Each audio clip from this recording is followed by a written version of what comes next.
السلام علیکم، welcome to Yasmin audios novel channel. ہم آپ کو اپنے چینل میں خوش آمدید کہتے ہیں۔ آج جو ناول ہم آپ کے لیے لے کر آئے ہیں اس کا نام ہے اسیر دم تمنا کے ہم۔ تحریر سمرہ بخاری، آواز عروج حیات۔ امید کرتے ہیں ہمارے ہر ناول کی طرح آپ کو یہ ناول بھی بہت پسند آئے گا۔ ہمارے ناول کو لائک، شیئر اور چینل کو سبسکرائب کرنا مت بھولیے گا۔ شکریہ۔ تمہارے خالو بھی حد کرتے ہیں، اب بھلا اس خوشی کے موقع پر اسے بلانا ضروری تھا کیا؟ کیا بات ہے خالہ جان، آپ کی اجازت کے بغیر کسے انوائٹ کر لیا خالو جان نے؟ سگان نیازی نے ذرا کی ذرا نظر اٹھا کر روا روی کے عالم میں پوچھ لیا۔ فرویہ کو، اور کسے؟ روشن آرا کے حلق تک کڑواہٹ گھل گئی تھی اس نام سے۔ کون فرویہ؟ دوسری طرف حیرت سے یہ نام دہرایا گیا۔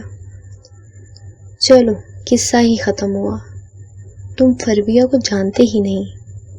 ارے خالہ، آپ تو ناراض ہو گئی، کیا بہت ہی اہم ہستی ہے؟ سگان نے اب کے اخبار ایک طرف رکھ کر پوری توجہ ان کی جانب مبذول کر لی تھی۔ میرے لیے تو رتی برابر بھی نہیں۔ ہاں، تمہارے خالو جان کے دل کا ٹکڑا ہے، جبھی تو بیٹی کی شادی پر اسے بلائے بغیر چین نہیں پڑا۔ سوکن تو مر مرا گئی، مگر اپنی یہ نشانی چھوڑ گئی ہے، میری چھاتی پر منہ دلنے کو۔ اچھا یاد آیا، آپ خالو جان کی بیٹی کی بات کر رہی ہیں نا، جو ان کی چھوٹی بیگم سے ہے؟ روشن آرا کے آنسوؤں میں بھیگی چپ یہ بتا گئی کہ اندازہ درست ہے۔ تو آ لینے دیں، وہ ذرا سی لڑکی آپ کا کیا بگاڑ سکتی ہے؟ سگان نے تسلی دی تھی۔ کیوں آ لینے دوں؟ اس کا تو نام سن کر ہی مجھے یاد آ جاتا ہے کہ تمہارے خالو نے مجھ سے بے وفائی کی تھی۔ مرد تو ہوتا ہی ہر جائیے، چھوڑیں، دفع کریں اس قصے کو۔ بیٹے کی شادی ہے، اس موقع پر آپ کو یوں منہ بنائے آنکھوں میں آنسو بھر کر نہیں پھرنا چاہیے۔ سگان نے انہیں تسلی دیتے ہوئے مرد کو ہرجائی بنایا اور پھر گھمانے لگا۔ ہر مرد تو ہرجائی نہیں ہوتا، اب اپنے ابا کو ہی دیکھ لو، کتنی محبت کرتے تھے تمہاری امی سے۔ مجال ہے جو آنکھ اٹھا کر بھی ادھر ادھر دیکھا ہو۔ سگان نیازی ٹانگ پر ٹانگ جمائے بیٹھا مسکراتا رہا۔ خالہ دیر تک اس لڑکی کو بلانے والے فیصلے پر خالو کو برا بھلا کہتی رہی۔ سگان بھائی، آپ یہاں بیٹھے ہیں، باہر لوگ آپ کی راہوں میں پلکیں بچھائے، اب تو تھکنے لگے ہیں، انہیں کہو پلکیں اٹھا لیں اور دوبارہ آنکھوں پر لگا لیں، مجھے بغیر پلکوں والی آنکھوں سے خوف آتا ہے۔ نہیں بھائی، اصلی والی پلکیں تو آنکھوں پر ہی ہیں، نکلی والی بچھائی تھی۔ دانش کی بات پر دونوں ہنسنے لگے۔ خالہ پر غم و غصے کا طوفان طاری تھا تو مسکرا بھی نہ سکی۔ انہیں کیا ہوا ہے؟ دانش نے اشارے سے پوچھا۔ خالو کی بے وفائی کا غم ستا رہا ہے، سگان ہی کہتے ہوئے کرسی سے اٹھ کھڑا ہوا۔ خالو کی بے وفائی؟ کیا مطلب؟ چونکہ سگان نے مذاق کے عنصر کے ساتھ یہ اطلاع دی تھی تو دانش بھی بوکھلا گیا تھا۔ بات پریشانی والی نہیں، بڑا بھائی یوں ہی خالہ کو چھیڑنے کی غرض سے ایسا کہہ رہا ہے۔ خالہ سمجھائیں اسے، میں ذرا باہر کا چکر لگاؤں۔ واہ بھائی، آج تو حد سے زیادہ سپر نکے دکھائی دے رہے ہیں۔ دانش نے آنکھوں اور ہاتھ سے خالص مردانہ شوخی سے تعریف کی۔ سگان نے ذرا ڈریسنگ ٹیبل کے سامنے رک کر خود کو دیکھا، واقعی بلیک پینٹ اور گرے شرٹ جچ رہی تھی۔ مڑ کر دانش کی جانب دیکھا اور اسی کے انداز میں ہاں کہہ کر باہر نکل گیا۔ دانش اس کے یوں ہاں کہنے پر دیر تک ہنستا رہا۔ تمہیں کیا ہوا ہے؟ خواہ مخواہ ہنسے جا رہے ہو۔ روشن آرا کی بیزاری عروج پہ تھی۔ کہاں تھے آپ؟ سب سے پہلے ملاقات منتزہ سے ہوئی۔ سجی سنوری چمکتی دھمکتی لڑکی کو جواب نہیں، اس کی توجہ چاہیے تھی۔ واٹ، تم تو پہچانی نہیں جا رہی۔ سغان نے بھی مایوس نہیں کیا، وہ شرما گئی۔ ایسا لگتا ہے بیکری سے نکل کے آ رہی ہو۔ وہی تیز تیز رنگ جو پیسٹری کے ہوتے ہیں۔ سغان دیکھ لیجئے گا، میں انکل سے شکایت کر دوں گی آپ کی۔ اب وہ ناراض تھی۔ اچھا بھلا کیا کہیں گی آپ انکل سے؟ وہ اس پر تھوڑا سا جھک کر شوخی سے پوچھ رہا تھا۔ آپ کو کیوں بتاؤں؟ اور یہی وہ وقت تھا جب شامی ادھر آ نکلا۔ انہیں یوں قریب اور خاص کر سغان کو جو اس انداز میں دیکھا تھا تو کھنکھار کر سوری کہا اور واپس چلا گیا۔ مارے گئے، سغان نے ٹھنڈی آہ بھری جبکہ منزہ شرمیلی سی ہنسے جا رہی تھی۔ سغان اسے چھوڑ کر آگے بڑھ گیا۔ بات تو سنیے، کہاں جا رہے ہیں؟ منزہ نے پکارا، مگر اسے اب شامی کو پکڑنا تھا اور منت کرنا تھی کہ جو کچھ دیکھا ہے اسے اپنے تک ہی رکھو پلیز، سہارے میں مت پھیلا دینا۔ سغان، آپ کے ڈاکٹر جرار آ گئے ہیں، ہمیرا اسے دیکھتے ہی دور سے اطلاع دے رہی تھی۔ میرے ڈاکٹر جرار؟ اچھا ٹھیک ہے، مل لیتا ہوں اس کچھوے سے بھی، پہلے شامی کے بچوں کو تو ڈھونڈ لوں۔ حیرت ہے، آپ کے دوستوں میں کچھوے بھی شامل ہے؟ قریب سے گزرتی کوئی تیز ترار سی حسینہ حیرت کا اظہار کر رہی تھی۔ اس وقت ہمیرا پہلے والے فاصلے پر ہی کھڑی جلا کر اسے بتا رہی تھی کہ شامی کو ابھی میں نے انکل جابر سغان کے والد کے ساتھ جاتے دیکھا ہے۔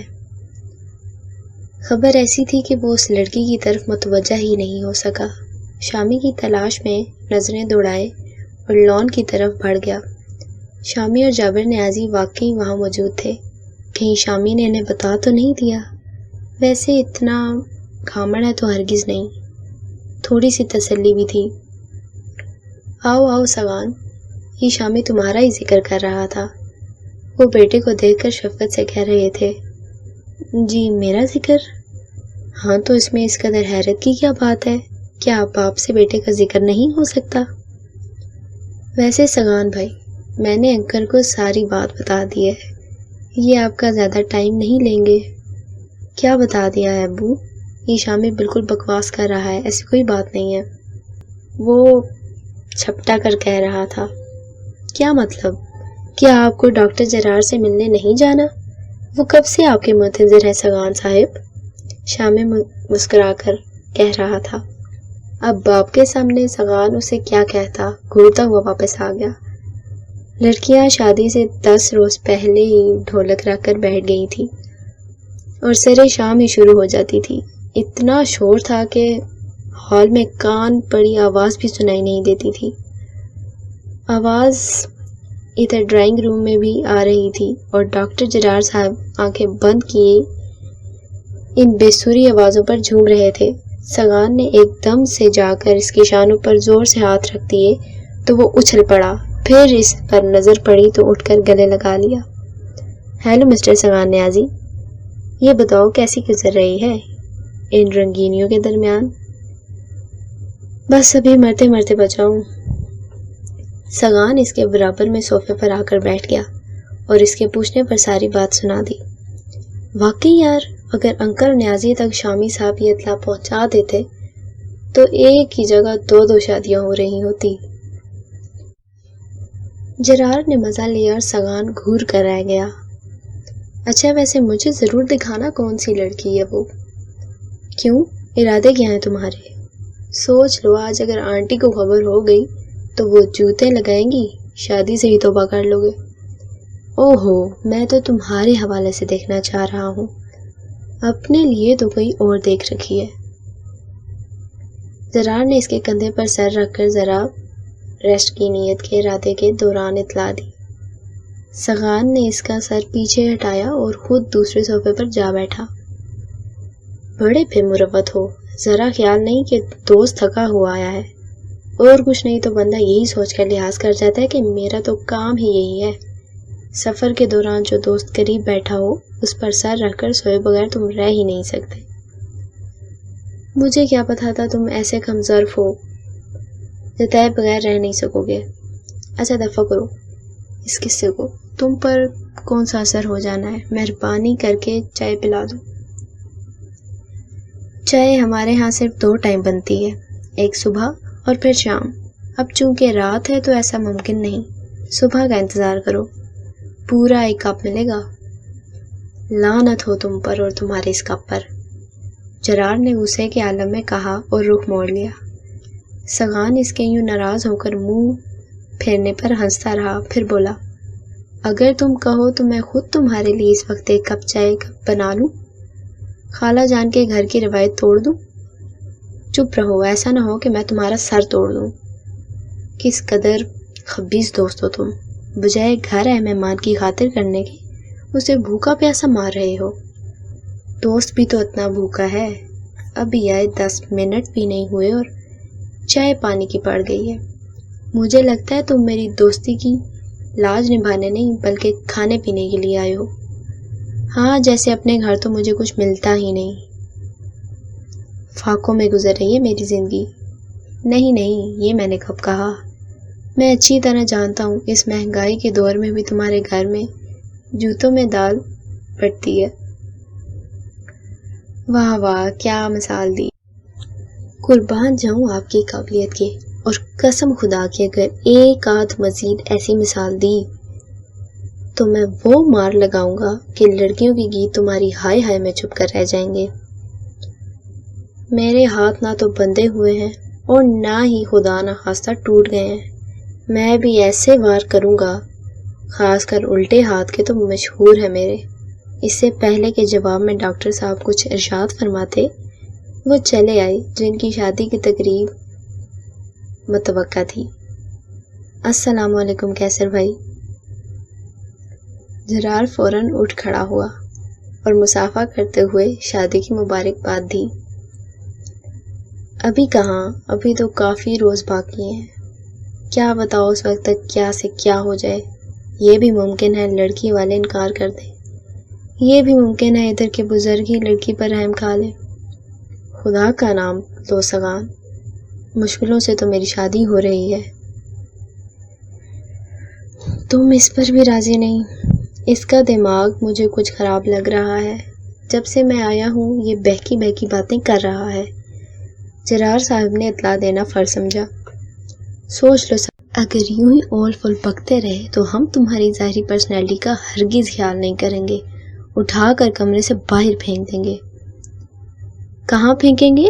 جہاں لڑکیاں ڈھولک بجا رہی ہیں۔ سگان پر اثر نہیں تھا، دونوں اسے اس کے حال پر چھوڑ کر آپس میں باتیں کرنے لگے۔ اتنے میں ملازمہ ٹرے میں چائے لائی اور دیگر لوازمات بھی سجائے چلی آئی، اور کیسر بولا، کھانا تیار ہونے میں ابھی دیر ہے، فی الحال چائے، کیک اور پیسٹریز پر گزارا کرو۔ جیو کیسر بھائی۔ اس وقت چائے کی شدید طلب ہو رہی تھی۔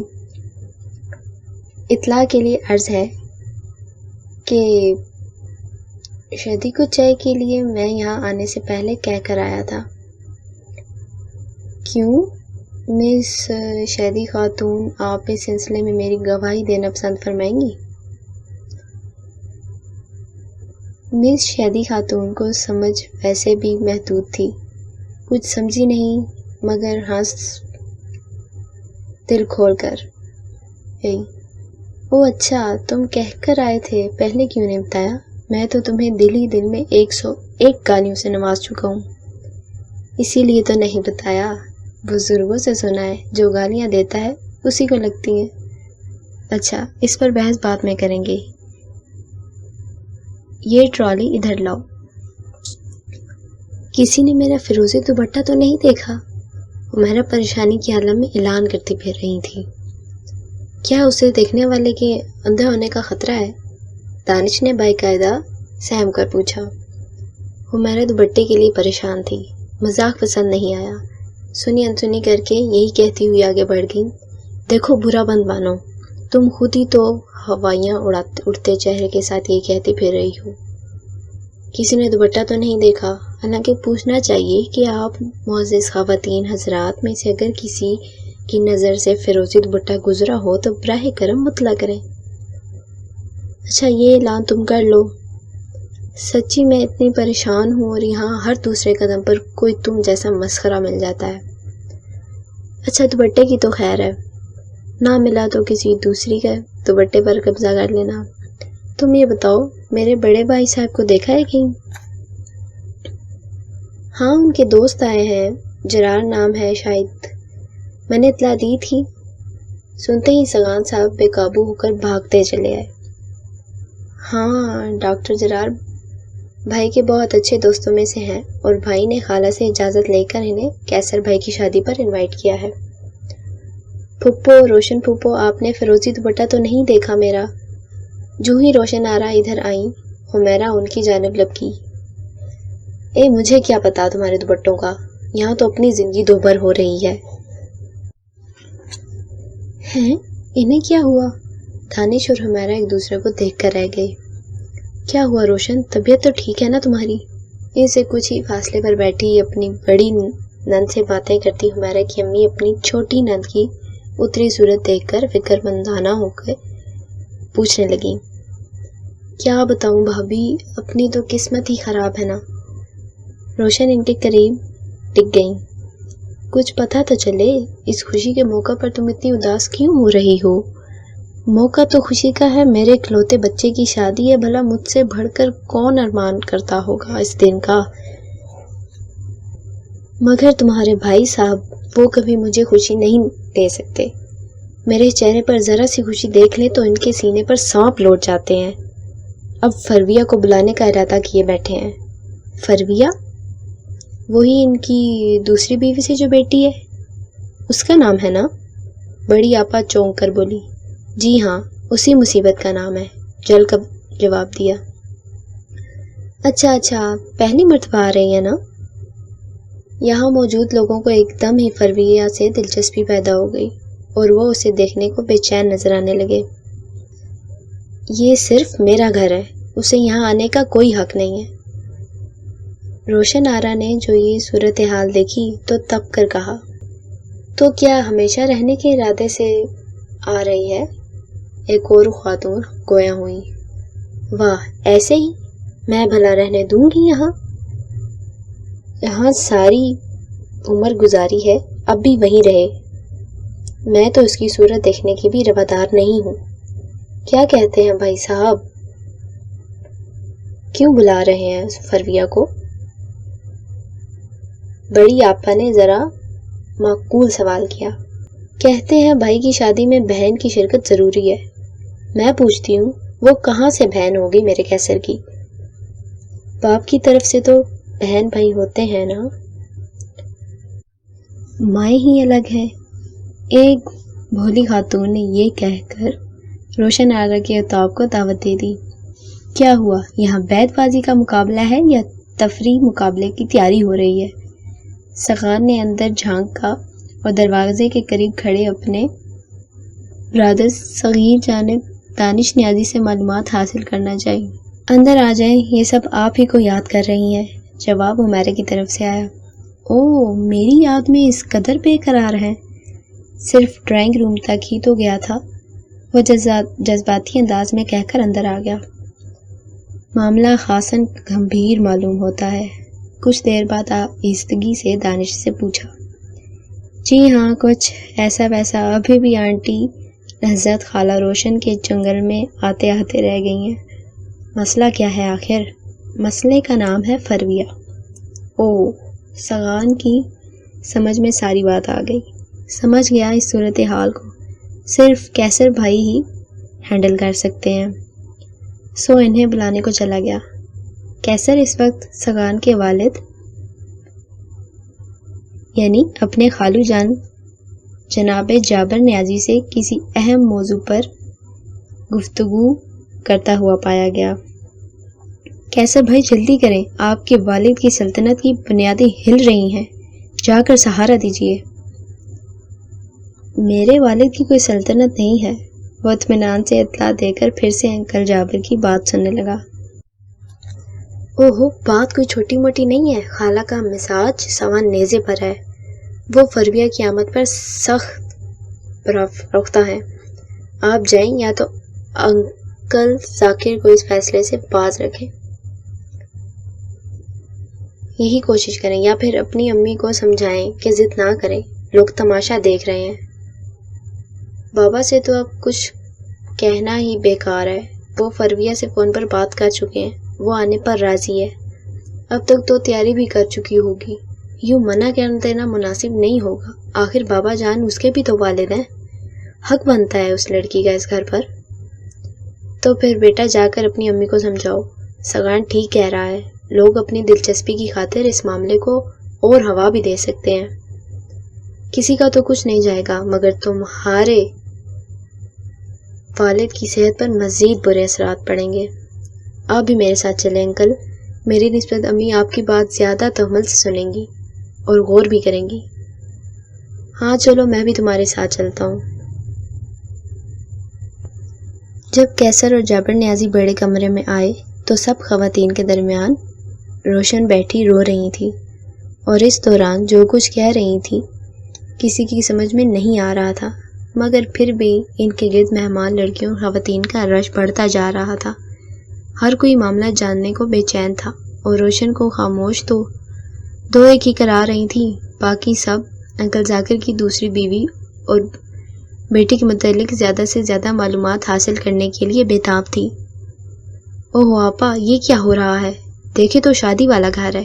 جابر سب کے درمیان سے جگہ بنا کر اپنی سالی کے پاس جا بیٹھا۔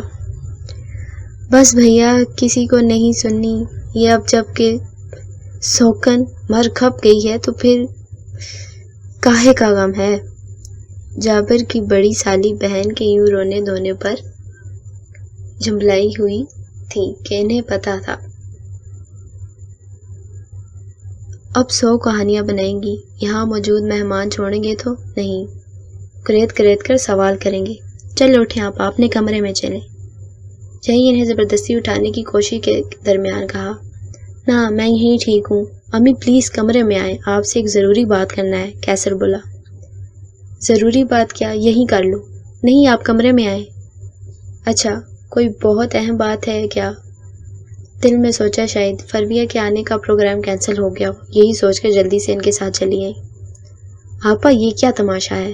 کمرے میں آتے ہی جابر نیازی نے کہا۔ کیسا تماشا؟ اب اپنے دکھوں پر میں روں بھی نہیں؟ آنسو ہمیشہ ان کے سامنے بہانے چاہیے، مجھے واقعی آپ کے خیر خواہ ہوں، آپ کا دکھ محسوس کرتے ہوں۔ آپ تو ان کے درمیان بیٹھ کر اپنی قسمت کا ماتم کر رہی تھی، جو محض مزہ لینے کے لیے جمع ہوئے ہیں، انہیں آپ کے دکھ سے کوئی دلچسپی نہ تھی۔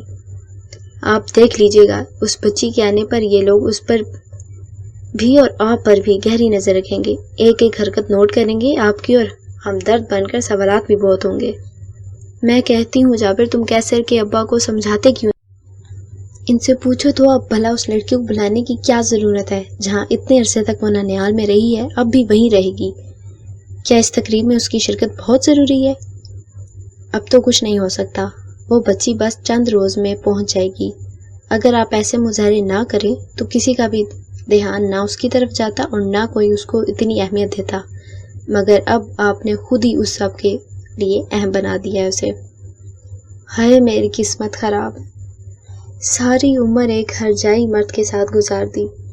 تم بھی تو ہو جابر، ہماری گلشن آرا کو دنیا سے گئے 10 برس ہو چکے ہیں، گزار رہے ہو نا تنہا زندگی؟ تنہا کیوں آپا، میرے بیٹے میرے ساتھ ہیں۔ مرحومہ بیوی کے ذکر پر جابر آہستگی سے گویا ہوا۔ اب انہیں کیا بتاتے، گلشن آرا ان کے لیے کیا تھی؟ ان 10 برسوں میں کبھی بھی وہ اپنی محبوب بیوی کو بلا نہیں پائے تھے، وہ ہمیشہ ان کے ساتھ ساتھ تھی۔ مجھ میں کیا کمی تھی جو ذاکر نے دوسرا بیاہ کر لیا؟ چھوڑیں گزری باتوں کو، اب تو ان کی وہ بیوی بھی دنیا میں نہیں ہے، اب جو چلے گئے ان کی برائی نہیں کرتے۔ میں نے کب کی ہے برائی؟ میں تو ذاکر کے فیصلوں کو رو رہی ہوں۔ جابر نے کیسر کو اشارہ کیا اور وہ ماں کے قریب آ کر بیٹھے ہوئے بولا، امی ابو بہت بیمار ہیں، دل کے مریض ہیں، ایسی حالت میں ہمیں انہیں خوش رکھنا چاہیے۔ ہاں، ساری عمر ہم ہی خوش رکھتے رہیں، انہیں کبھی ہمارا خیال نہیں آیا۔ اور میں تو سمجھتی ہوں یہ جو دل کے مریض ہوئے ہیں تو ضرور انہوں نے اپنی لاڈلی بیگم کی موت کا غم دل سے لگایا ہوگا۔ ہاں جی، ہم کس گنتی میں شمار ہیں؟ ساری عمر خدمتیں ہم نے کی اور دل میں وہ رہتی ہے۔ آپا، یہ بھی تو ہو سکتا ہے انہیں دوسری شادی کے فیصلے پر بعد میں پچھتاوا ہوا ہو، وہ آپ سے شرمندہ ہوں اور اسی وجہ سے بیمار ہو گئے ہوں۔ ہٹو بھائی جابر، تم سب کو اپنے جیسا شریف سمجھ رکھا ہے، اور وہ کوئی ایسے بیمار بھی نہیں، دوڑتے پھرتے ہیں، بس مشہوری زیادہ کر دی ہے کہ جی دل کا مریض ہوں۔ آج تو آپ کا غصہ کم ہوتا نہیں لگتا۔ میرا خیال ہے ایسی صورتحال میں کچھ سمجھنا ہی فضول ہے۔ جابر نے ہنس کر ماحول کے تناؤ کو کم کرنے کی کوشش کی۔ کیسر، کیا تم بھی باپ کے اس فیصلے کو درست سمجھتے ہو؟ روشن آرا نے بیٹے کے رائے طلب کی۔ امی جان، اب تو غلط یا درست کا سوال ہی نہیں رہا۔ بابا جان اسے انوائٹ کر چکے ہیں، اور پھر میرا خیال ہے اس کے آنے یا نہ آنے سے ہمیں کوئی فرق بھی نہیں پڑتا۔ ہمیں اس سے کوئی مطلب نہیں پڑنا چاہیے۔ وہ سوچ سوچ کر الفاظ ترتیب دے رہا تھا، کیونکہ ماں اور باپ میں سے کسی ایک کو بھی ناراض کرنا اس کے بس میں نہ تھا۔ وہ دونوں سے بہت محبت کرتا تھا۔ آپا، ایک وعدہ کریں، اب یوں سب کے سامنے نہیں روئیں گی۔ ہاں جابر، یہ تو میں جانتی ہوں، واقعی مجھ سے حماقت ہوئی ہے۔ اب دیکھو نا، وہاں پر بھابھی طاہرہ بھی موجود تھی، سیما بھی تھی اور سلطانہ بھی۔ یہ لوگ تو ہمیشہ سے مجھ سے جلتی ہیں، مجھے یوں روتے دیکھ کر بڑی خوش ہوئی ہوں گی۔ اچھا، اب اٹھ کر منہ دھو لیں اور کپڑے بھی تبدیل کر لیں، آپ کو فریش اور اچھی میزبان نظر آنا چاہیے۔ انہوں نے بھی بات سمجھ لی اور اسبات میں سر ہلا کر اٹھ کھڑی ہوئی۔ شادی، میرے اور میرے دوستوں کے لیے اوپر کا کمرہ سیٹ کر دو، ہم دونوں وہی رہیں گے، ایک ہی کمرہ۔ شادی نے آنکھیں پٹپٹا کر پوچھا۔ جی، ایک ہی کمرہ، کیوں کوئی پابندی ہے؟ نہیں جی، پابندی تو کوئی خاص نہیں، اصل میں آپ بڑے لوگوں کو الگ الگ کمروں میں سونے کی بڑی بری عادت ہوتی ہے، اس لیے پوچھ لیا۔ اچھا، اعتراض کرنے کو نہیں کہا، فوراً ایک کمرہ سیٹ کر دو، ایسا نہ ہو کہ کوئی اور قبضہ کر لے۔ سگان اس سے کہہ کر خود اپنی مومانی کے پاس چلا آیا۔ ہائے آنٹی، بڑا تھک گیا ہوں، لاڈ سے اس نے ان کی گود میں سر رکھ کر لیٹتے ہوئے کہا۔ ہاں، آج صبح سے یہ بول رہے ہیں، تھکن تو ہونا تھی۔ تم چپ رہو حمیرہ، تاکہ آپ میری امی کو اپنے کیے گئے کاموں کی جھوٹی تفصیل سنائیں۔ دیکھ لیں آنٹی، کتنی بدتمیز لڑکی ہے، اسے چند ہفتوں کے لیے میرے حوالے کریں، سیدھا کر دوں گا بالکل تیر کی طرح۔ میری طرف سے اجازت ہے، ہفتوں کے لیے نہیں بلکہ ساری عمر کے لیے ہی لے جاؤ۔ مومانی کی دلی آرزو تھی کہ حمیرہ اور سگان ایک ہو جائیں، جبکہ حمیرہ بڑے صاف دل کی روشن خیال لڑکی تھی، اسے ایسی باتوں سے کوئی لگاؤ نہیں تھا۔ جب امی خود سگان کو اپنے منہ سے بیٹی کے لیے کہتی تھی تو وہ انسلٹ محسوس کرتی تھی، دوسری طرف ایسی بات سن کر ہمیشہ کی طرح سگان بھی لاجواب ہو گیا۔ بے شک حمیرہ بہت اچھی تھی، مگر اس نے کبھی اسے ایسی نظر سے نہیں دیکھا تھا، اس کے دل میں حمیرہ کے لیے ایسا کوئی جذبہ نہیں تھا، نہ کبھی بیدار ہوا تھا۔ لو جی، ادھر ریسٹ ہو رہے ہیں، وہ بھی ننھے بچوں کی طرح۔ آنٹی کی گود میں سر رکھ کر شامی نے آتے ہی ٹوک کی۔ تمہیں کیا تکلیف ہے؟ میری مرضی آنٹی کی گود میں سر رکھوں یا انکل کی؟ مرضی کے کچھ لگتے؟ بھابھی عذرا بار بار تمہارا پوچھ رہی ہیں، ابھی کچھ ہی دیر پہلے آئی ہیں، ساتھ میں 2 بہنیں تھیں، بڑی تردد، تیز ترار اور خون خوار سی لگ رہی ہیں۔ اچھا، پھر تو تمہارے لیے مناسب رہیں گی، سگان نے اتنا کہہ کر آنکھیں موند لی۔ اچھا، ذرا آئی ہے، سگان پیچھے ہٹو، میں بھی جا کر دیکھوں کیسی ہیں اس کی بہنیں۔ مومانی کی پرتجسس طبیعت مچلی اور سگان کو منہ بناتے ہوئے اٹھنا پڑا۔ باہر سے اونچی آوازیں اور باتوں اور کہکوں کی آوازیں آ رہی تھیں۔ کمرے میں جو چند ایک لڑکیاں اور خواتین موجود تھیں وہ سب عذرا بھابھی کو دیکھنے جا چکی تھی کہ عذرا اپنے میک اپ، زیورات اور نت نئے ڈیزائن کے کپڑوں کی وجہ سے خاندان میں بڑی پاپولر تھی۔ ساتھ میں 2 عدد بہنیں بھی ہیں اور عذرا بھابی کی دونوں بہنیں کنواری ہیں. کیا آپ دیدار کو نہیں جائیں گے؟ کمرے میں سغان اور حمیرہ ہی رہ گئے تھے اور وہ نہ چاہتے ہوئے بھی طنز کر گئی تھی. نہیں، مجھے کوئی شوق نہیں ہے. کمال ہے، آج کل کے لڑکے تو لڑکیوں سے تعارف اور دوستی کو ثواب سمجھتے ہیں، اور خدا نے تو آپ کو بڑی اچھی پرسنالٹی عطا کی ہے. آپ کے لیے تو کوئی مشکل ہی نہیں ہوگی. مگر مجھے ایسا ثواب نہیں چاہیے. میں ایسی خرافات کو پسند نہیں کرتا. اور سچ تو یہ ہے حمیرہ کہ صرف لڑکے ہی نہیں، اب تو لڑکیاں بھی اس لسٹ میں بہت نام کما رہی ہیں. ہاں واقعی یہ بات تو ٹھیک کہہ رہے ہیں آپ. اور افسوس تو یہ کہ ان چند ایک لڑکیوں کی وجہ سے آپ لوگ سب لڑکیوں کو اس قطار میں کھڑا کر لیتے ہیں. تم لوگ بھی تو ایسا کرتی ہو. ابھی مجھ جیسے معصوم پر بھی کیسا طنز کیا تھا تم نے. اچھا، میں اپنے الفاظ واپس لیتی ہوں. حمیرہ اس کے یوں منہ بنا کر شکایت کرنے پر ہنس پڑی.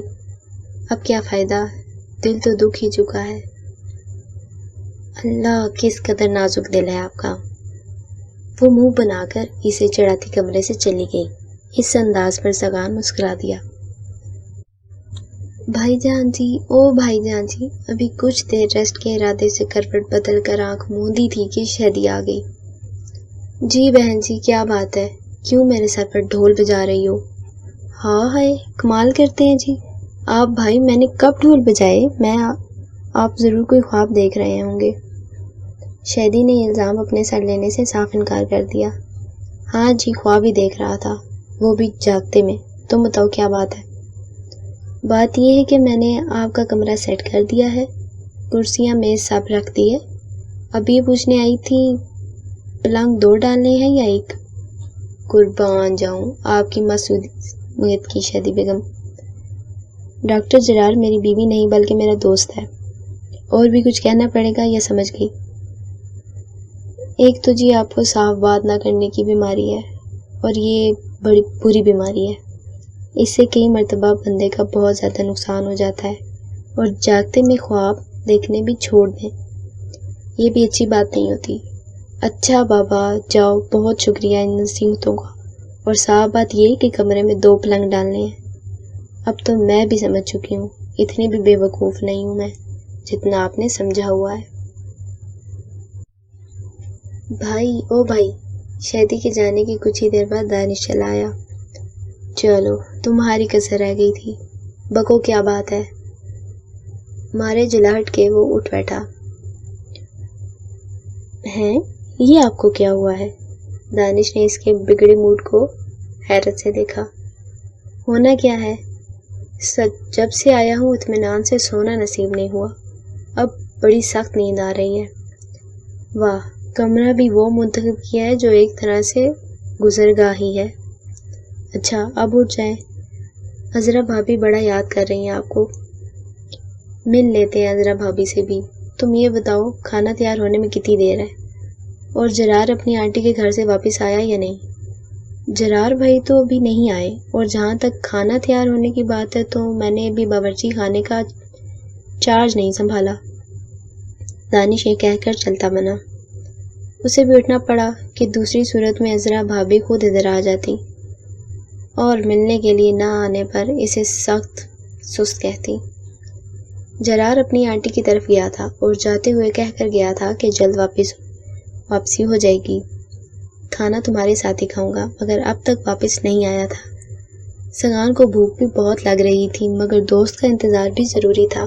سب لوگ کھانا کھا چکے تھے اور اسے رہ رہ کر جرار پر غصہ آ رہا تھا. میرا خیال ہے اس کی آنٹی نے روک لیا ہوگا. اب وہ کھانا کھلائے بغیر تو نہیں آنے دیں گی. تم بھی کھا لو، شامی بار بار کہہ رہا تھا. آخر وہ بھی ماں ہی گیا. کھانے کے بعد لڑکیاں ایک بار پھر ڈھولک لے کر بیٹھ گئی تھی. اب تو عذرا بھابی کی دونوں بہنیں بھی اس میں شامل تھی اور عذرا بھابی نے آتے ہی شور ڈال دیا تھا. میری بہنیں ڈھولک بجائیں اور گانے میں ماہر ہیں، ڈانس بھی بہت اچھا آتا ہے. کھانا کھاتے ہی وہ شہدی سے سیٹ کروانے اوپر بنے کمرے میں جانے کے لیے اٹھ کھڑا ہوا. ارے بیٹھو نا سغان، دیکھنا ابھی یہ دونوں کتنی رونق لگاتی ہیں. بھابی عذرا نے ہاتھ پکڑ کر روک لیا. سوری بھابھی، اس وقت سخت نیند آ رہی ہے، ابھی تو بہت دنوں تک یہ سب ہوگا، پھر دیکھ لوں گا۔ وہ ہاتھ چھڑا کر معذرت کرتا اوپر چلا آیا۔ سگان بڑی میٹھی نیند سو رہا تھا جب جرار آنٹی کے گھر سے آیا۔ آتے ہی سب سے پہلے اس کی جانب متوجہ ہوا، پہلے آواز دی، نہیں جاگا تو جھنجھوڑ کر جگانے لگا، اور سگان کو یہ فیون کھا کر تو سویا نہیں تھا کہ اب بھی نہ جاگتا۔ یہ تم ہو الو، کہاں سے آ رہے ہو اس وقت؟ آنٹی کے گھر سے، اور کہاں سے؟ بتا کر تو گیا تھا میں تمہیں۔ سگان کچھ دیر نیند بھری آنکھوں سے پلکیں جھپک جھپک کر اسے دیکھتا رہا، ذرا حواس میں آیا تو بولا، یاد ہے کب واپسی کا کہہ کر گئے تھے جناب؟ ہاں اچھی طرح یاد ہے، مگر کیا کرتا، آنٹی نے روک لیا، اب بھی نہیں آنے دے رہی تھی، بڑی مشکل سے آیا ہوں۔ لاڈ کھانا کھلا دیا، اب جلدی سے، بڑی بھوک لگی ہے۔ کھانا؟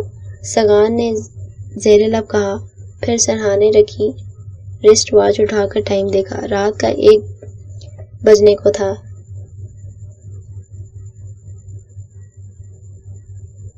جھپٹ کر ایک ہاتھ اپنے ندیم کو رسید کیا اور کہا، پتہ بھی ہے ٹائم کیا ہوا ہے، اب میں تمہارے لیے کہاں سے کھانا حاضر کروں؟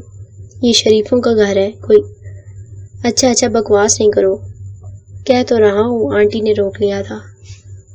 بہت کہتی رہی کھانا کھا کر جانا، مگر میں تجھ سے وعدہ کر کے گیا تھا، سو انہیں ناراض کر کے آ گیا ہوں، بھوکا ہی چلا آیا ہوں، اب مجھے کھانا کھلا، تمہارا فرض بنتا ہے۔ ہاں بنتا ہے میرا فرض، مگر میں فرض ادا نہیں کروں گا، جو کچھ کر سکتے ہو کر لو۔ یہ کہہ کر کروٹ بدلنے کی کوشش کی، مگر جرار نے دونوں ہاتھوں سے اس کا شانہ پکڑ لیا۔ سیدھی طرح اٹھ جاؤ اور کھانا لا کر دو، ورنہ میں پانی کی بالٹی الٹا دوں گا تمہارے اوپر۔ خبیث، اسی لیے مجھے مہمان بنایا ہے کہ بھوکا مار دو؟ کمینے چھوڑ مجھے۔ اچھا چھوڑ نا، لا دیتا ہوں کھانا۔ میرا خیال ہے دھونے والے برتنوں میں تھوڑا بہت سالن اور روٹی کے ٹکڑے تو پڑے ہی ہوں گے، ویسے اس شہدی بیگم کا بھی پتہ نہیں، برتن دھو نہ دیے ہو کہیں۔ تم لاؤ تو بچا ہوا کھانا، وہ حال کروں گا تمہارے ابا اور بھائی بھی نہیں پہچان سکیں گے۔ اچھا پھر مجھے بتاؤ کیا کروں اس وقت، کہاں سے کھانا حاضر کروں تمہاری خدمت میں؟ ویسے میں حاضر ہوں، چاہو تو کھا لو، میں واقعی تمہیں کھا جاؤں گا۔ سلیل اب اٹھ جا اور کچھ لا دے، اگر کوئی روٹی سالن ختم ہو گیا ہو تو بسکٹ وغیرہ ہی لے آنا۔ اچھا جا رہا ہوں، بلکہ ایسا کرو تم بھی میرے ساتھ ہی آ جاؤ، جو ملے کھا لینا۔ سگان نے اسے بھی ساتھ کھینچ لیا۔ دعا بھی کرتے جاؤ کہ کچھ مل جائے، مہمانوں کے بچے تو اس قدر ندیدے کہ سب چٹ کر جاتے ہیں۔ میرا تو خیال ہے شادی کو برتن دھونے کی ضرورت ہی نہیں پڑی ہوگی۔ وہ دونوں باتیں کرتے کچن کی طرف بڑھ رہے تھے، اور کچن میں کھڑی محترمہ حمیرہ صاحبہ دور سے آتی ان آوازوں کو سن کر لرز جاتی تھی۔ یقیناً ڈھاکہ پڑنے لگا ہے، گھر بھی تو شادی کا ہے اور سب سو رہے ہیں، میں اکیلی یہاں کھڑی ہوں، کچن کی لائٹ بھی آن ہے، اگر وہ ادھر آ گئی تو؟ اے مالک رحم، مجھ پر رحم فرما۔ ہاتھ میں پکڑا چائے کا کپ گرنے کو تھا، اور اس سے پہلے کہ گر پڑتا جرار صاحب کچن میں داخل ہوئے۔ انجان چہرہ، یقیناً ڈاکو۔ حمیرہ کے حلق سے بے اختیار چیخ نکل گئی۔ ارے کیا ہوا؟ جرار کو ایک طرف ہٹا کر سگان تیزی سے اس کی طرف لپکا، اور وہ کپ جو اس کے ہاتھ سے چھوٹ چکا تھا فرش پر گرنے سے پہلے کمال پھرتی سے کیچ کر لیا۔ حمیرہ آنکھیں بند کیے تھر تھر کانپ رہی تھی۔ جرار، میں تمہیں ہمیشہ کہتا رہا ہوں تمہاری شکل دیکھ کر جن بھوت یاد آتے ہیں، مگر تم کبھی نہیں مانتے تھے، اپنے بارے میں ہمیشہ خود فریبی کا شکار رہے۔ آج دیکھ لو، رات میں تمہیں دیکھ کر یہ لڑکی مرتے مرتے بچی ہے۔ اب جرار صاحب کیا کہتے، وہ یقیناً شرمندہ تھے، اور اس لڑکی کے پاگل پن پر ہلکا سا غصہ بھی تھے۔ یار بس کرو یہ کانپنا اور آنکھیں کھولو، یہ جن کا بچہ نہیں ہے، میرا راج دلارا دوست ہے، سگان نے چمکار کر کہا۔ آپ کو سوجھی کیا تھی اس وقت کمرے سے اٹھ کر یہاں آنے کی؟ اس نے سگان کو مخاطب کیا، مگر کہاں دونوں سے تھا۔ اور تمہیں کیا سوچی تھی؟ سگان بولا، میں تو چائے بنانے آئی تھی۔ سر میں بہت درد ہے، اب آپ لوگوں کی آوازیں سنی تو یہ سمجھی ڈاکو آ گئے۔ ہاں ہاں ہاں، دونوں کہہ کے لگا رہے تھے۔ اور زور زور سے آواز دو تاکہ سب جاگ جائیں، جو سو رہے ہیں وہ بھی جاگ جائیں اور یہی سمجھے کہ ڈاکو نے کچن کو گھیرے میں لے لیا ہے۔ ہاں واقعی یہ بات ہنسنے کی نہیں ہے۔ ہمارا ایک کام ہے، کر دو گی پلیز؟ اوہ اس وقت بھی کام؟ جلدی کہیں، مجھے سونا بھی ہے۔ دیکھو یہ میرا بیچارہ تو صبح سے بھوکا ہے، اس کے کھانے کا زیادہ نہیں تو تھوڑا سا بندوبست کر دو، ساری عمر دعائیں دے گا۔ جی نہیں، یہ مجھ پر احسان نہیں ہوگا، میں یہاں مہمان ہوں، مجھے کھانا کھلانا آپ لوگوں کا فرض بنتا ہے۔ جناب جرار احمد نے دعائیں دیے سے صاف انکار کر دیا۔ فریج میں ڈبل روٹی رکھی ہے، 2 انڈے بھی ہیں، کھا لیں۔ سگان آپ کو انڈے بنانے تو آتے ہوں گے ہے نا؟ ہمارا نے کچن سے فرار ہونا چاہا مگر سگان نے ارادہ بھانپ لیا اور دروازے کے درمیان کھڑا ہو گیا۔ جانے دو انہیں، انڈے میں خود ہی بنا لوں گا اور یاد کروں گا کبھی مہمان ہوا تھا۔ جرار کو واقعی بڑا افسوس ہوا تھا۔ کچھ سوچ کر ہمیرا نے فریج سے انڈے نکالے اور بولی آملیٹ لے کر گئی یا فرائی کر دیں۔ وہ کھانا ان کے سامنے رکھ کر خود کمرے میں چلی گئی۔ جرار کھانا کھانے لگا۔ سگان نے اس کے لیے چائے تیار کی، بڑی چاہ سے پیش کی اور بولا، میں شرمندہ ہوں مگر یار تمہیں بھی تو انسانوں کی طرح ٹائم پر آنا چاہیے تھا۔ دیکھو نا شادی والا گھر ہے، بہت سے مہمان آئے ہوئے ہیں تو کسی ایک کو خصوصی توجہ دینا مشکل ہو جاتا ہے۔ زیادہ وضاحتوں کی ضرورت نہیں، مجھے علم ہے، سو بکھیڑے ہوتے ہیں۔ جرار مسکرایا اور چائے کی تعریف کرنے لگا۔ یار ذرا آہستہ، اگر کسی نے میرے ہاتھ کی بنی چائے کی تعریف سن لی تو پھر روزانہ چائے مجھے ہی بنانا پڑے گی۔ مجھے سب پتا ہے، اہمیت جتانے کے چکر میں ہے اور کچھ نہیں، اور میری طرف سے بھی سن لیں، آپ جو نہیں آنا چاہتے نہ آئیں، مجھ میں اتنی ہمت نہیں کہ ایک ایک کو منانے جاؤں۔ روشن آرا کو اطلاع مل چکی تھی کہ دور کے کچھ عزیز ناراضگی کا اظہار کر رہے ہیں۔ اصل میں لمبا چوڑا خاندان تھا، دور نزدیک کی کتنی ہی رشتہ داریاں تھیں اور روز روز اسی بات پر آپس میں شک و رنجی ہو جاتی تھی۔ آپ جو ذاکر صاحب نے بتایا اور ساتھ یہ بھی کہا کہ میں تو بیمار آدمی ہوں، منانے کے لیے نہیں جا سکتا، تم چلی جاؤ، تو وہ غصے میں آ گئی، مگر جب اپنی بہن نند اور سگان کے والد نے بھی یہی مشورہ دیا تو انہیں جانا ہی پڑا۔ طے یہ ہوا کہ اگلے روز صبح سویرے وہ اپنے اکلوتے بھتیجے جناب شامی کے ساتھ شہو پورا اور کبیر والا ہو کر آئیں گی۔ تو یہ لوگوں کو خیال نہیں، شوہر میرا بیمار ہے، اکلوتے بچے کی شادی ہے، گھر میں مہمان آئے ہیں مگر انتظار میں بیٹھے ہیں، میں آؤں ایک ایک کی منتیں کروں تب تشریف لائیں گے؟ بھلا یہ کوئی انسانیت ہے؟ پھر اتنا سفر، مجھے تو ابھی سے چکر آنے لگے ہیں۔ فون پر باپ نے کہا تھا، فرویہ بیٹی تمہارے بھائی کی شادی ہے، تم تیاری کر رکھو، تمہیں ضرور شامل ہونا ہے۔ سچ بابا جان؟ اسے تو سن کر بھی یقین نہ آیا تھا۔ ہاں بالکل سچ بیٹی، میں کچھ بیمار ہوں، سفر کے قابل نہیں ہوں، تم اپنے ماموزاد کے ساتھ آ جانا۔ سفر اتنا لمبا تو نہیں ہے بابا جان، میں اکیلی ہی آ جاؤں گی، آنے سے پہلے آپ کو اطلاع دے دوں گی، آپ اسٹیشن پر آ جائیے گا۔ ٹھیک ہے بیٹی، میں تمہارا انتظار کروں گا۔ وہ بہت خوش تھی، ایک ایک کو بتاتی پھر رہی تھی کہ بابا کا فون آیا تھا، میرے بھائی کی شادی ہے اور بابا جان نے کہا ہے مجھے ضرور آنا ہے۔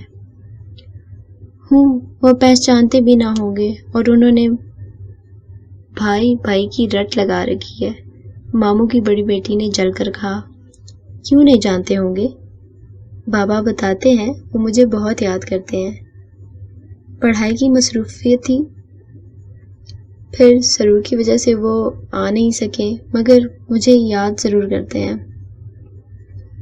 واہ واہ، کتنی مصروف شخصیت ہے آپ کے بھیا کی۔ ماموں کے چاروں بچے ہنسنے لگے۔ اس نے پرواہ نہیں کی، وہ تو آج اتنی خوش تھی کہ پاؤں زمین پر ہی نہیں لگ رہے تھے۔ اس نے تو جب سے ہوش سنبھالا خود کو ماموں کے گھر ہی پایا۔ اس کی پیدائش کے 2 سال بعد اس کی والدہ چل بسی تھی، تب سے اسے نانی نے گود لے لیا تھا۔ نانی اسے بہت پیار کرتی تھی اور گھر پر بہت روب تھا ان کا۔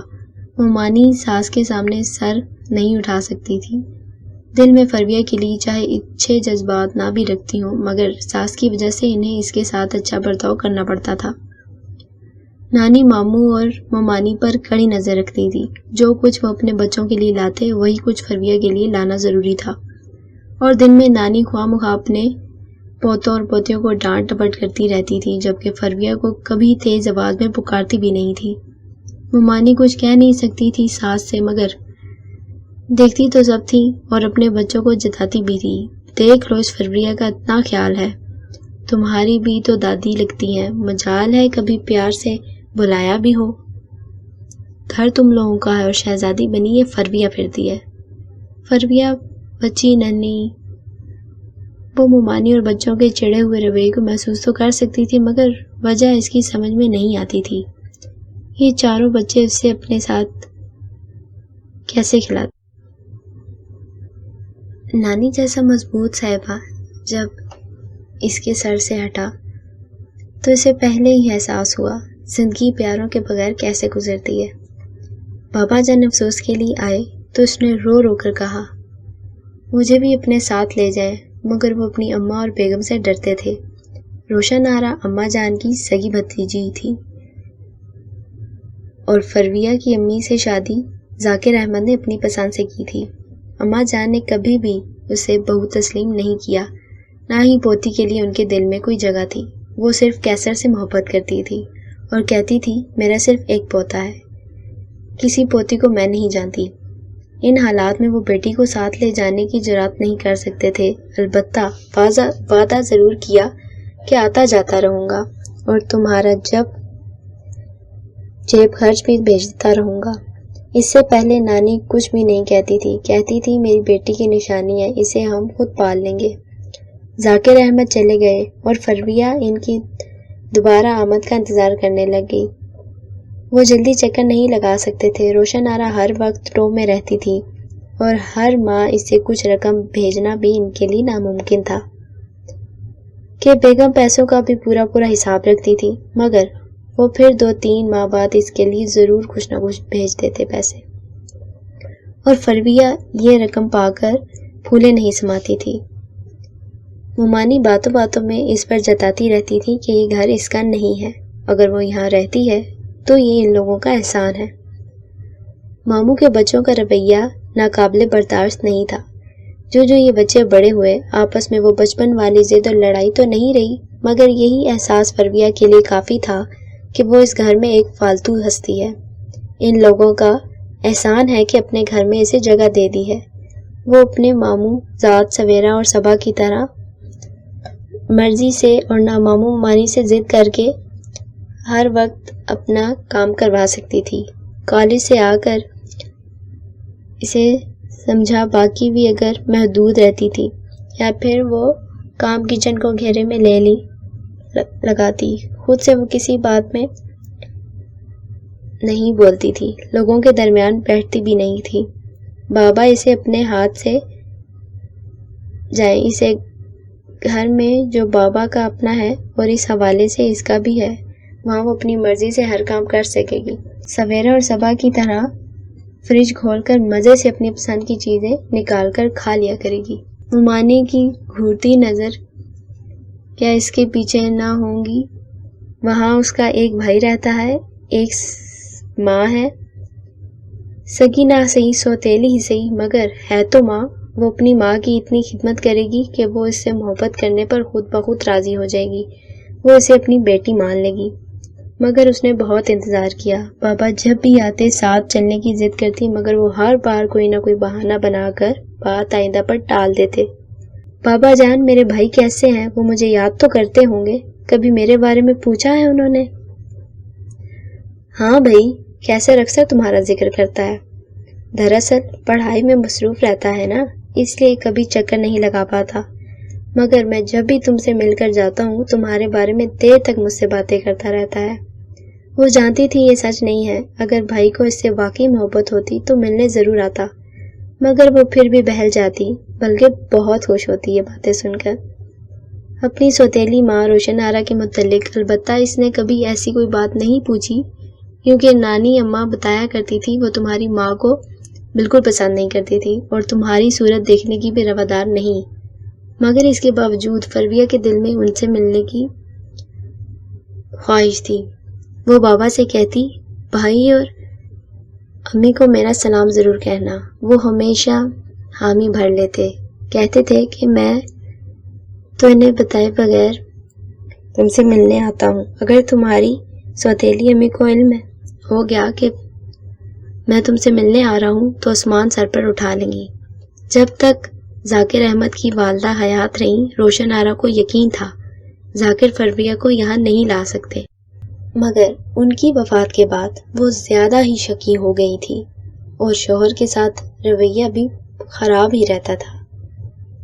اس میں قصور روشن آرا کا بھی نہیں تھا، کیا کمی تھی آخر ان میں؟ اچھی صورت، اچھی صحت، سلیقہ مندی اور سب سے بڑھ کر وہ بیٹے کی ماں تھی، مگر مرد کا دل ہر جائی ہوتا ہے۔ یہ سب کچھ ہونے کے باوجود انہوں نے چوری چھپے دوسری شادی کی تھی اور بعد میں پچھتائے بھی، مگر اب کیا ہو سکتا تھا؟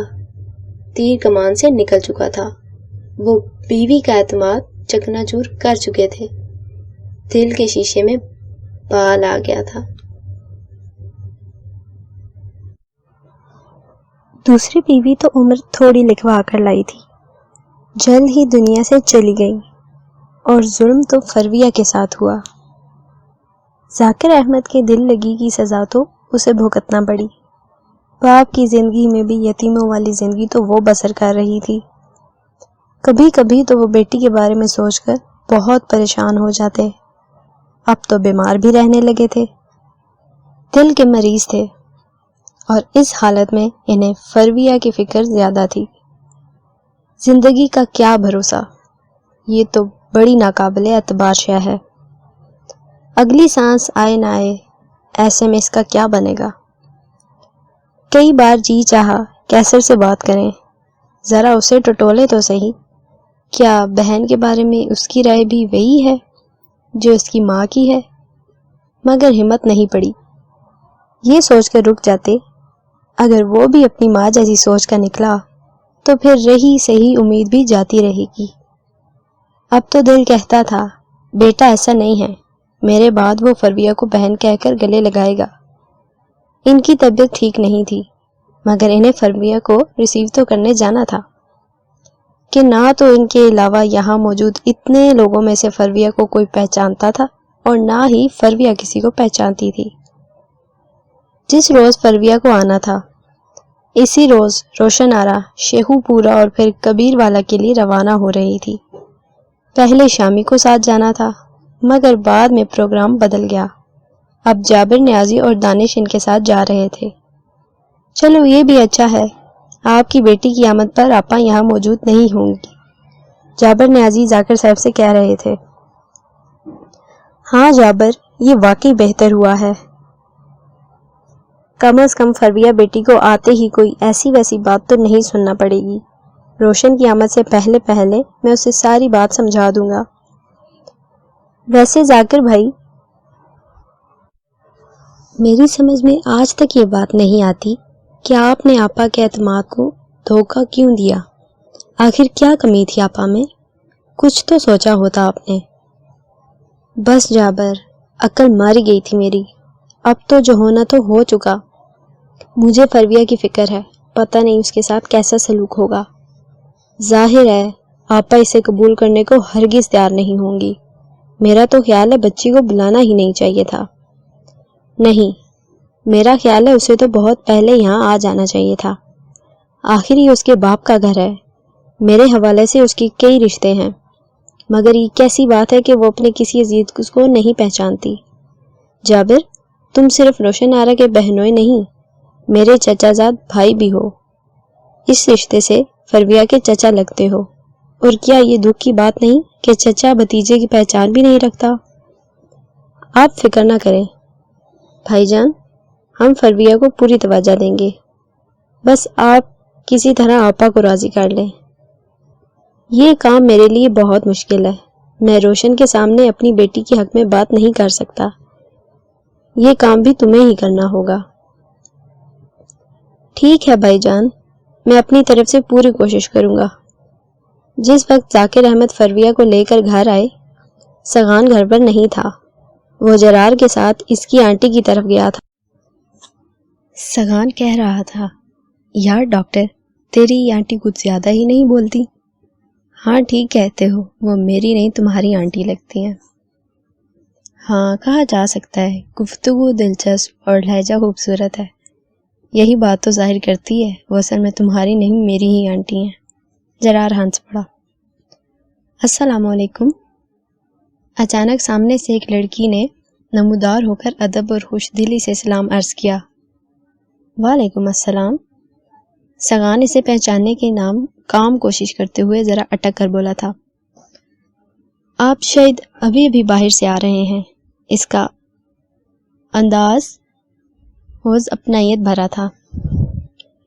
جی ٹھیک سمجھی ہیں آپ، ویسے معاف کرنا، میں نے پہچانا نہیں آپ کو، سگان کہہ رہا تھا، جبکہ جرار سیڑھیاں طے کر کے اپنے کمرے میں جا چکا تھا۔ آپ مجھے نہیں پہچان سکتے، وہ مسکرائی اور پھر بولی، میں فرویہ ہوں، کیسر بھائی کی بہن۔ اوہ تو آپ فرویہ ہیں۔ سگان نے گہری سی سانس لے کر دلچسپی سے اس کا جائزہ لیا اور حیرت کو اندر ہی دبا لیا۔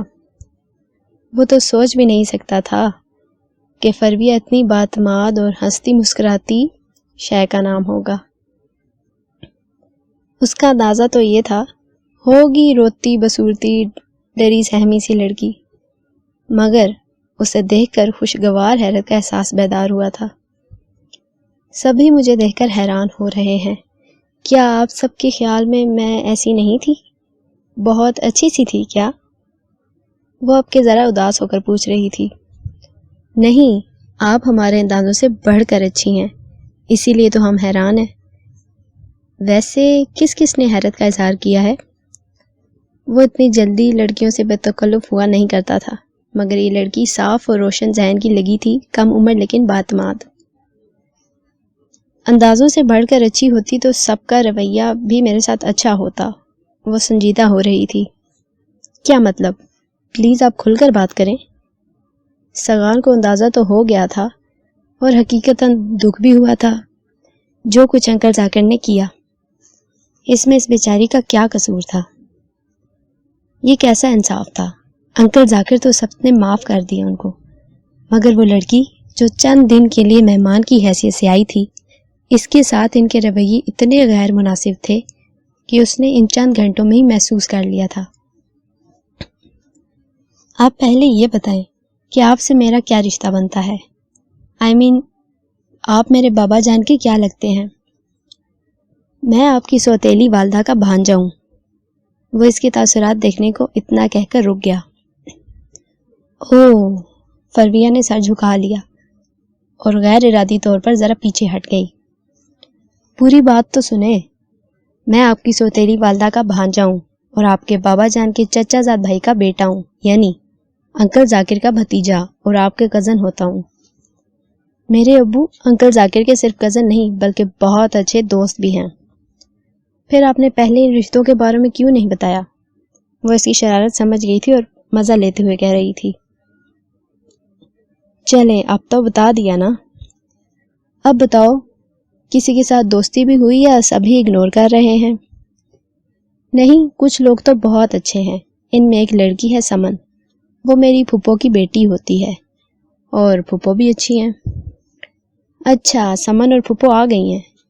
جی، آج میری آمد کے کچھ دیر بعد ہی آئے ہیں وہ لوگ۔ اچھا، اور بتاؤ، اور کس کس سے ملی ہیں آپ؟ ملی تو میں سب سے ہی ہوں، امی یہاں نہیں ہیں، ان سے ملاقات نہ ہو سکی۔ کیسر بھائی ملے ہیں اور وہ بہت اچھے ہیں۔ اچھا، واقعی وہ آپ سے ٹھیک طرح ملے ہیں؟ سگان کو خوشی ہوئی۔ ہاں بالکل، اور کیوں نہ ملتے، میرے بھائی جو ہوئے۔ جی یہ تو میں تب دیکھتا جب خالہ یہاں ہوتی، وہ خود کلامی کے انداز میں بولا۔ جی کیا کہہ رہے ہیں آپ؟ میں سمجھی نہیں۔ کچھ نہیں، بس آپ ہمت نہ ہارے، آہستہ آہستہ سب ٹھیک ہو جائے گا۔ میں بھلا کیوں ہمت ہاروں گی، میں تو سب کو منانے کے لیے آئی ہوں۔ اچھا آپ یہ بتائیں، چائے پئیں گے آپ؟ میں ابھی بنا دیتی ہوں۔ آپ نہیں، آپ رہنے دیں، میں حمیرہ سے کہہ دیتا ہوں۔ سغان کو فرویہ سے کام کہنا اچھا نہیں لگا۔ نہیں، مجھ سے کہنے میں کیا تکلف ہے، حمیرہ تو یہاں مہمان ہے، جبکہ میرا تو یہ اپنا گھر ہے۔